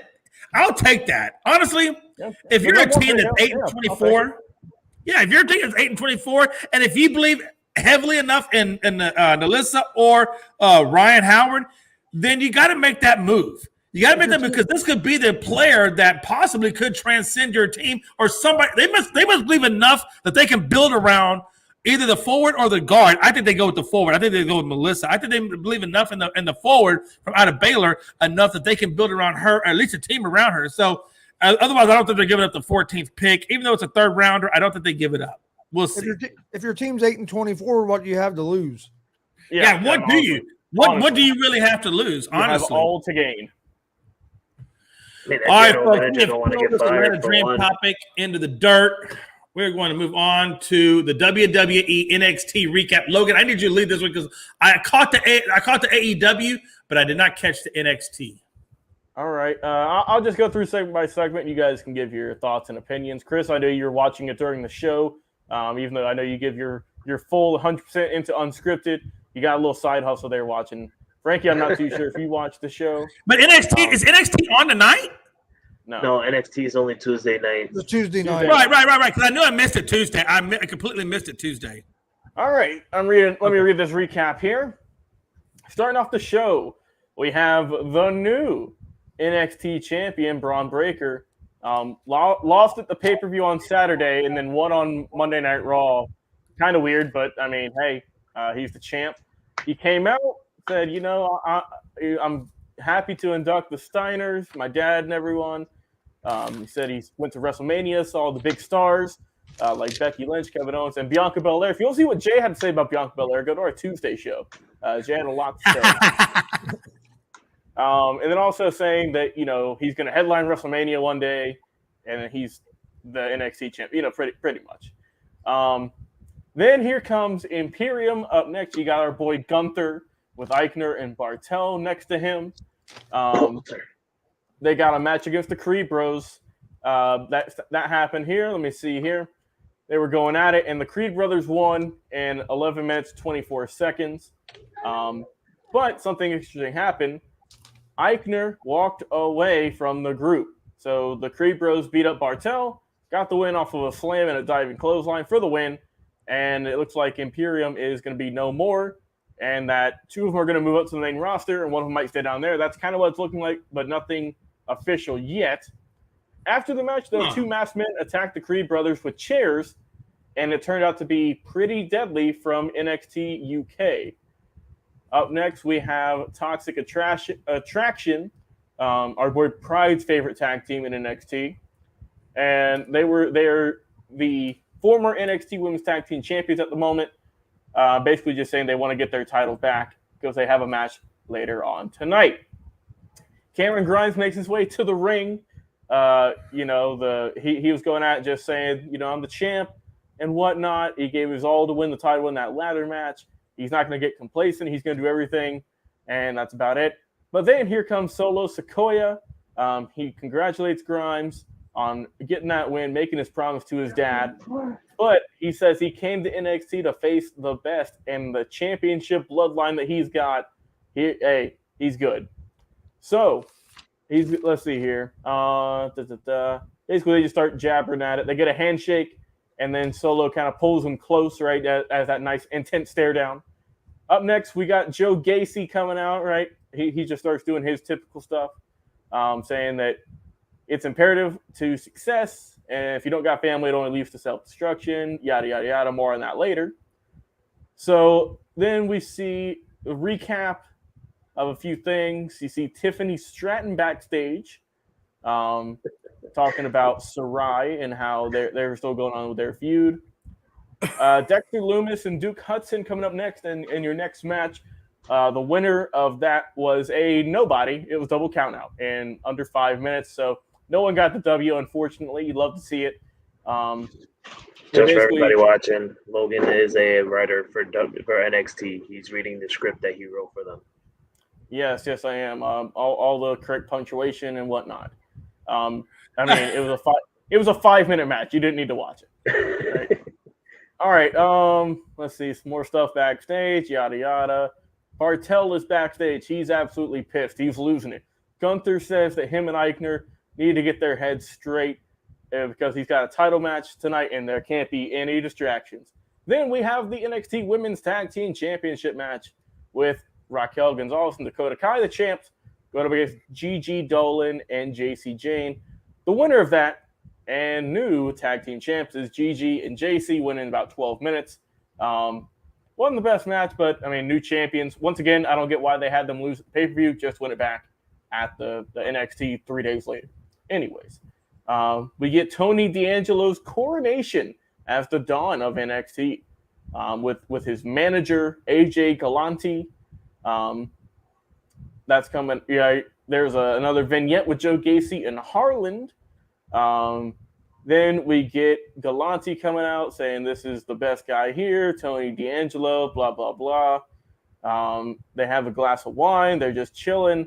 And he's basically just hyping himself up. It was a segment.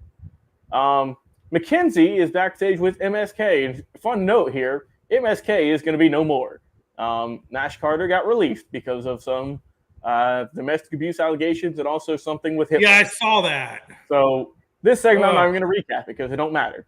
But basically, they set up for a tag team match for the titles next week with Grayson Waller and Sange.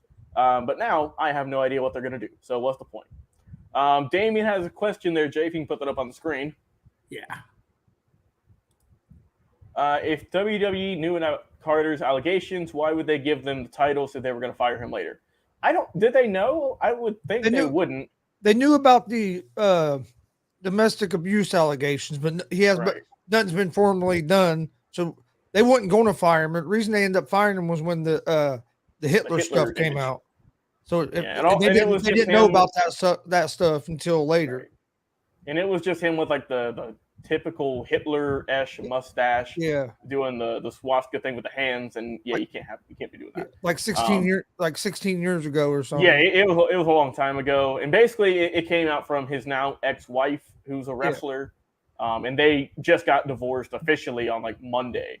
So people are saying that the wife is spearheading all of this because they just got divorced. It's nasty, and we're going to see a lot more of it, which is possible. Yeah, we'll see what happens. Like I said, we'll see what happens there. But yeah, interesting there. Frankie's favorite wrestler, Nikita Lyons, has a match with Lash Legend. Nikita gets the win after doing a split and a leg drop, or a roundhouse kick and a split-legged leg drop for the 3. This is just a match to make everyone on Twitter happy. There we go.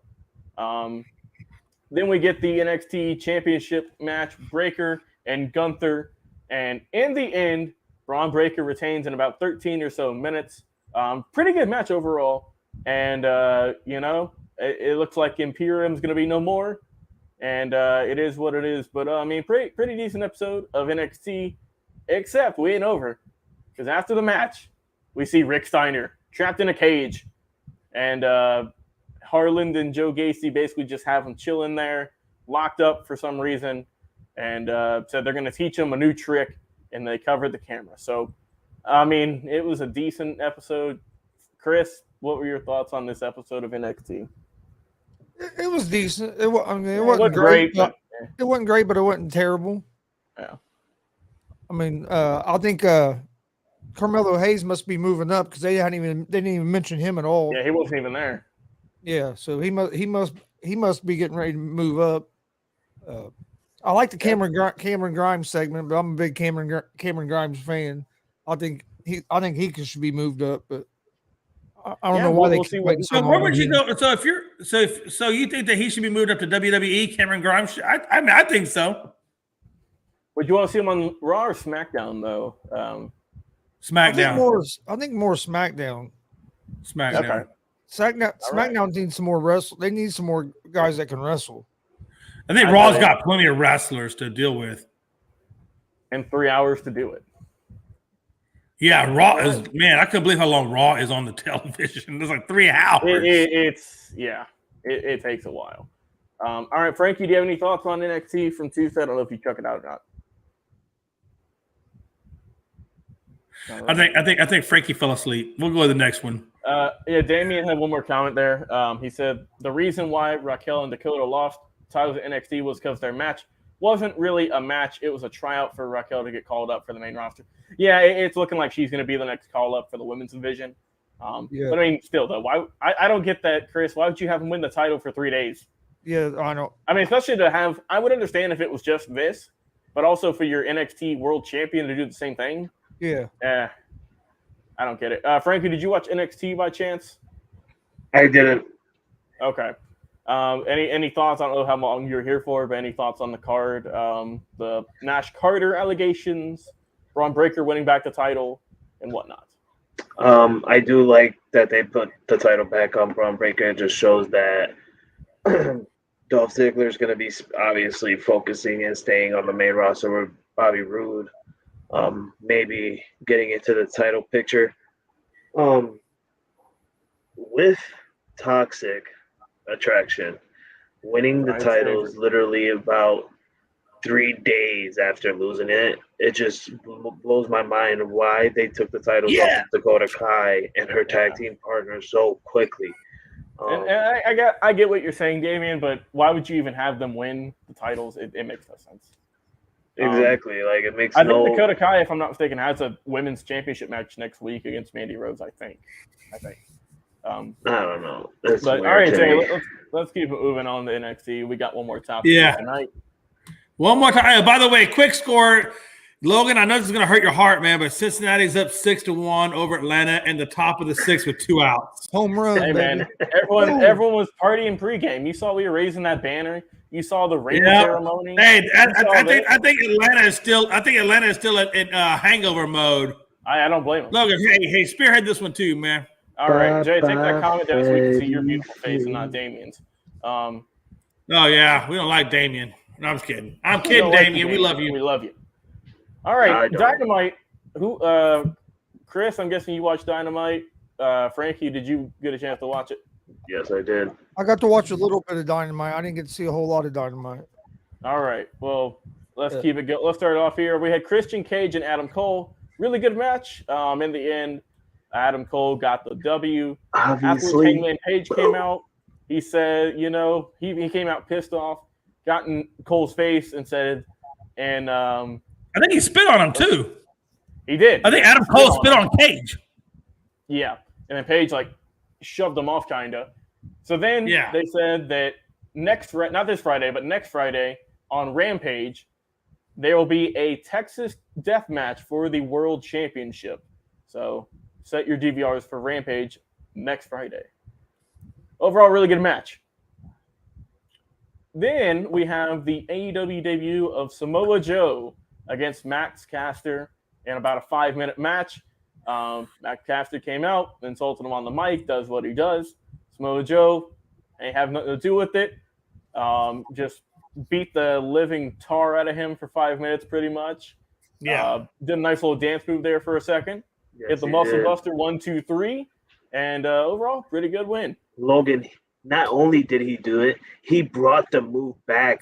WWE banned him from using that move because he literally ended, what's his name, Natalia's husband's career Tyson by Kidd. doing the Tyson Kidd. Yes, he ended his career doing the Muscle Buster. So they banned that, and he finally brought it back. Crowd was red hot. Everyone loved it, and we'll see what Samoa Joe can do. But I think was that not? They said there was going to be a surprise for him at the next match. Yes. So we don't know what it is. But yeah, then after the match, Jay Lethal, Sanjay Dutt came out, basically just saying that, Joe, you didn't return my phone calls. You're my mentor and all this. And Sanjay and Jay Lethal said that they will have a surprise for him next week in New Orleans. Who knows what it is? They did take a shot at WWE. Yeah, they did. Max Castor in his rap said, quote, when we beat them in the ratings, he was their champ. Samoa Joe was NXT champ, and they never won the ratings. They won like maybe 3 times out of 2 years. And Jay Lethal, when he was talking, he said he wasn't answering his phone because he was busy working for a billionaire, talking about Vince McMahon. Ouch. Up next, we have Captain Shawn Dean versus Shawn Spears. Match wasn't nothing special. It was a throwaway match. But the real story here, Frankie, you know what it is. You have MJF on commentary, and you see Wardlow coming through the backstage area one more time, beating up all the security guards, throwing them in the just guardrails and onto the floor and everything. And then he comes out, the crowd's in love with him, but eventually security is too much, and he gets restrained one more time. So we will see what happens if pretty soon with that. Oh, we know what's going to happen. It's going to be MJF versus Wardlow at All or Nothing. Yeah, we'll see. We will see. All right, let's see. Up next, we get a tag team tables match. Butcher and Blade versus the Hardys. In the end, the Hardys won. I was kind of confused by this, Frankie, because Jeff Hardy got eliminated, but then he hit the swanton off the top of the ladder to win the match for his team. So that didn't make a whole lot of sense to me. Yeah, it didn't get me as well. I felt like they messed something up there. But it really was, though, a good acrobatic action-packed match, though. It was a good match. It's just it was just kind of confusing. It just a storyline behind it didn't really match up. Maybe the referee messed up and he wasn't supposed to actually eliminate. Like Jeff Hardy was never supposed to get eliminated, and since he messed up, I guess they just kept it going. I don't know. Who knows? That would make sense, though, wouldn't it? We see things like that. Like, for instance, let's be real. When we saw WrestleMania, and me and Chris Robinson, we seen a 4 count, and for some reason we called it out. We said, I'm pretty sure that was a 4 count, and yeah, they did a 3. I don't understand. Sometimes you see mistakes. We see some more backstage segments. We see Santana, Ortiz, and Eddie Kingston going after the Jericho Appreciation Society. I don't know if you saw this, Jay, but Eddie Kingston was rocking the Kenny Powers jersey. I did see. I did see that. So instantly got a big pop from us, and threw a backstage monitor at him. Failed him. He missed him though, but he did throw it. Good segment. They came to the ring, cut a promo. Just said, they set up a match for I think next week between those 3 and the other 3. So we'll see how that one goes.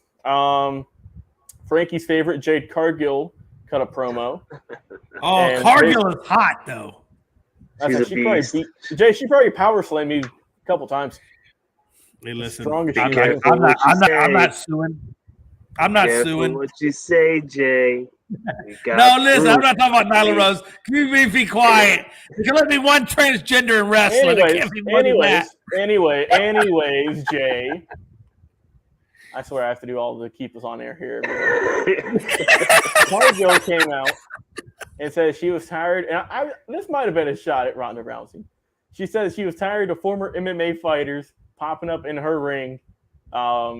She was talking more about Paige Van Zandt and Marina Shafir, but also, Ronda Rousey was in that mix too. Good promo, and she is facing Shafir. I don't know when, but that's going to be her 30th opponent and hopefully 30th win. We have a women's match for the Owen Hart Foundation's women's tournament. Hikaru Shida and Julia Hart, who is wrestling in an eye patch still. I don't know how you can wrestle with one eye, but hey, she managed to do it for a couple of minutes. In the end, Shida got them with a Falcon Arrow. Decent match, nothing special. But Hart did kick out Brian Pillman Jr. and Griff Garrison. So it looks like she will be going and joining the House of Black pretty soon. Let's see. Keeping up. Oh, yeah, and after the match, Serena Deeb came back and confronted Hikaru Shida. That's going to be another good match. Oh, yeah, absolutely. And finally, after all of that, we get to the main event. A 5-star classic, great match between FTR and the Young Bucks. Part 2, their second match overall. Very strong match, very good match. FTR got the win after a lot of back and forth. A lot of really good spots. They ended the match by stealing the Young Bucks' finishing move, hit him with a double knee, did the little Adam Cole kiss there at the end, and they hit their finish on him for the 1-2-3 to retain both of their titles, the AAA and the Ring of Honor Championship, and one of the better matches I've seen in a long time. So overall, pretty decent episode of Dynamite. Some things I really liked, sometimes some things they could have fixed, but overall, very enjoyable. What did you think about it, Frankie? AEW, it was amazing on Wednesday. FTR is getting a great push. I see them obviously going to be leaving the Pinnacle soon. And the Hardys, man, I'm so glad that they're back together. Not only are they back together, but they're looking like the old school Hardys that we grew up to watch and see them putting their lives, in death-defying matches. Like, it's crazy to still see Jeff Hardy do what he's doing at the age that he's at. I'm pretty sure he's in his early 50s or late 40s or something like that. But for him to go high risk and go through tables and stuff like that. How old is he? Going to be 45. So he's in his mid-40s still doing that. And the guy's been doing it since his late teenage years. So Jeff Hardy's insane, man. AEW, I mean, this is going to be a tough competition between AEW and WWE. I know that for sure. I mean, we all say AEW is doing better, but they're going to slowly lose wrestlers because they've been signing so many, and they can't be putting all these talents on TV because they're going to want TV time, and when they don't get TV time, they're going to want to go out, or if they're not getting paid good. I did hear a rumor, and I saw something that MJF might be leaving soon and probably or possibly heading to WWE, and then that's because of pay reasons. So Tony Khan is going to have to do something because he's going to be losing some top talents. He already lost Cody Rhodes. There go all the Cody Rhodes fans from AEW going right back to WWE. Right. It almost seems like they're going back and forth because the WWE releases AEW games, AEW releases, and so forth. Chris, what did you catch from the show? I know you had a chance to finish it. What all did you watch?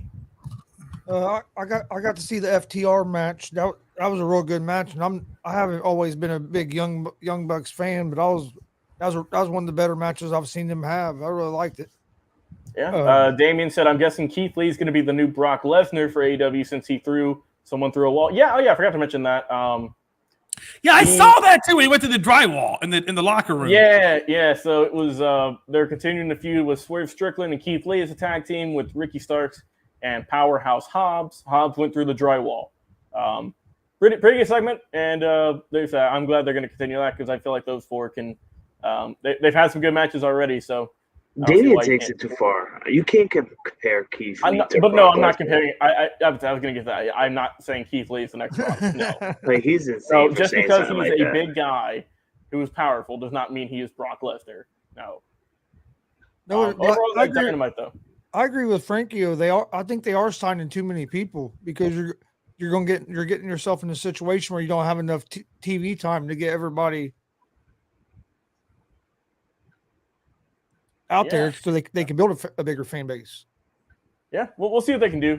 Jay, did you get a chance to watch the show by chance? No, I watched the whole show. The only thing I didn't. The only thing I wish, I guess, from a young, I say young, I'm saying green I guess, wrestling watching perspective is I wish at the beginning of the show when the people first come out, they would give more attention to their names, because I felt myself sometimes getting lost into whose names were who, and I think that's kind of what threw me off a little bit. I just kind of wish when they're coming through the name, I wish they give them more attention or make their names more clear, just so I can base. And I'm just an old fart.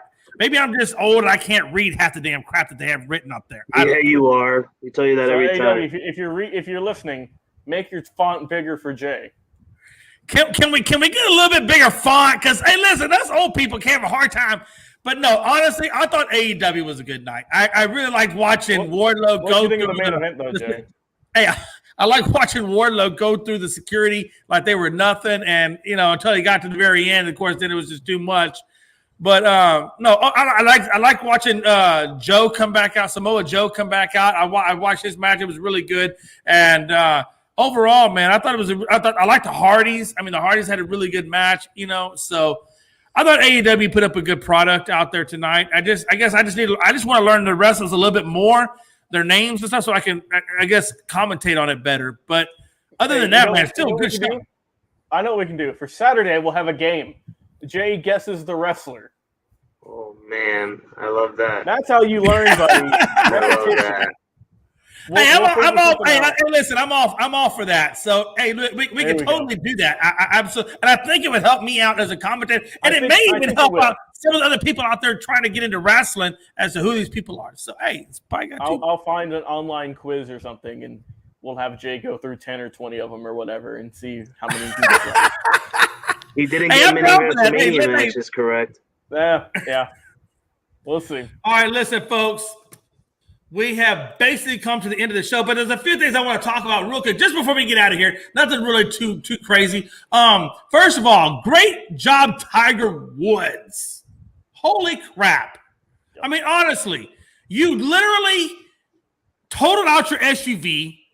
You broke every dang leg bone you had. You're 46 years old. You got bad back issues, amongst other things. And you went out and shot a 1 under, 71. I think you're tied for 10th at the Masters. Yeah. I mean, honestly, you haven't played since over a year ago in 2020. This was your first time out since then.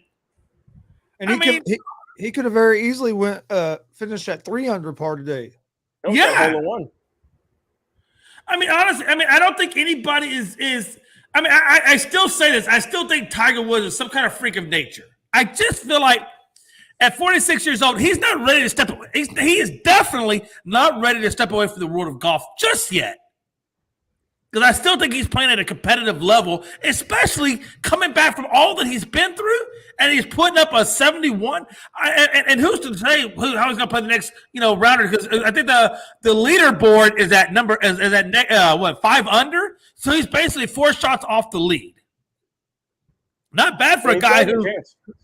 Yeah, not bad for a guy who spent a year away from golf and recovered from all those injuries, and 46. Not bad at all, right?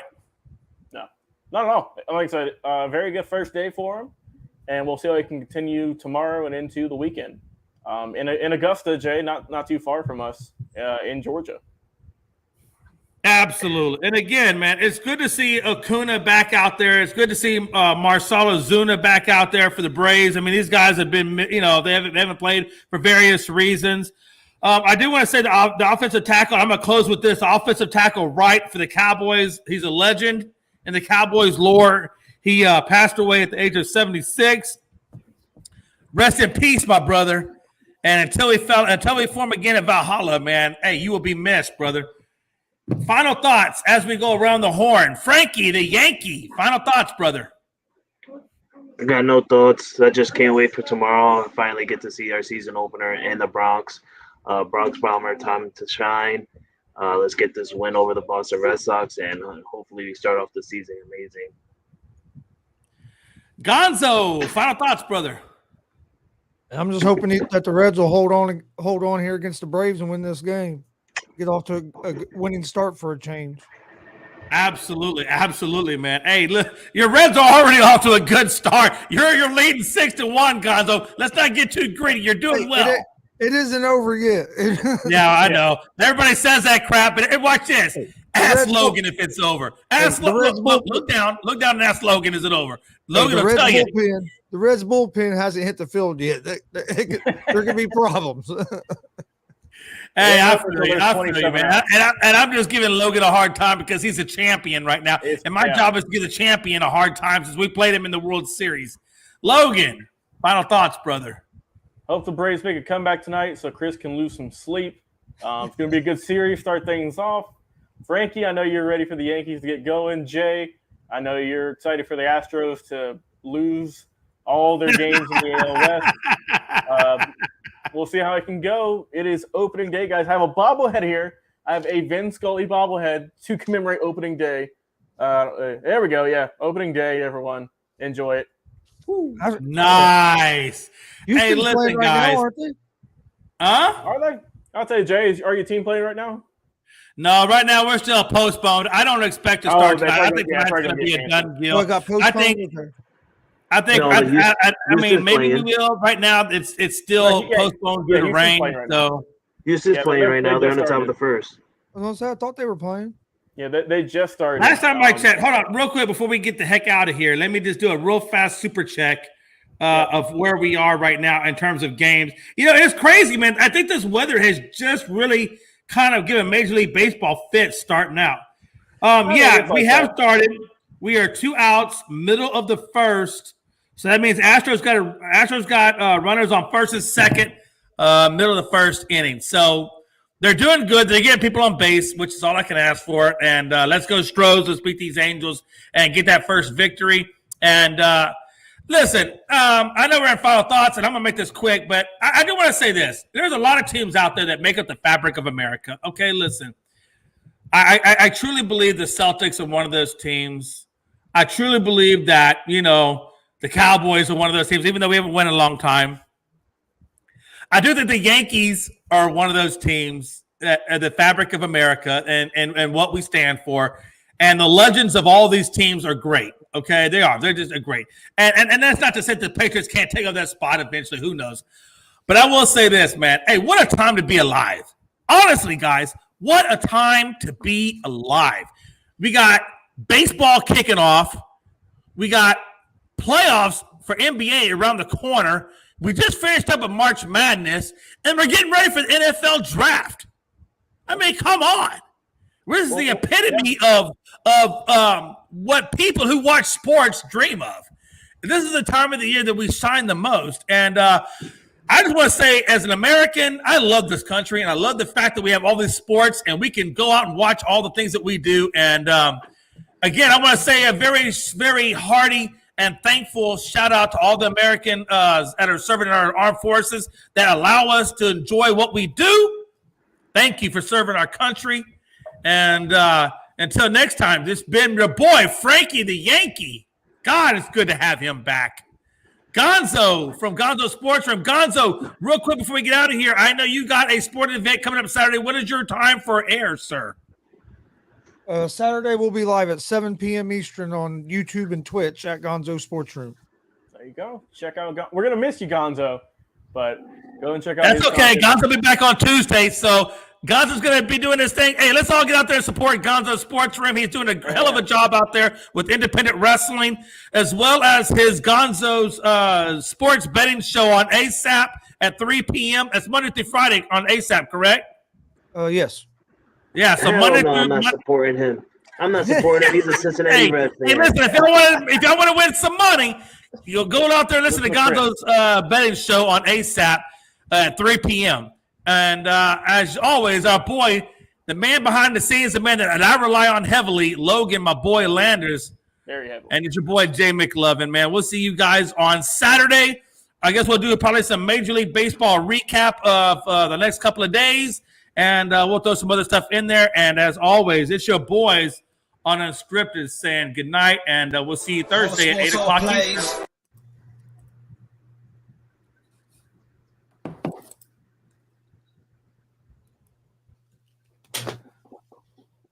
All sports all play. Technical difficulties to end the show, of course. You can't go a night without technical difficulties. Damn it, it's not my fault. I clicked the mouse, it does what it Hall Sports All Plays. Hall Sports All Plays. 365, we're making a plays. You talking the game, get you through the days. We're high in the court, the dime in the lane. Variety topics, living the same. All presentation, sports information. Hitting the airways, taking the nation. Sport all plays, like working your faces. Grace at the field, so tie the laces. Hall Sports All Plays.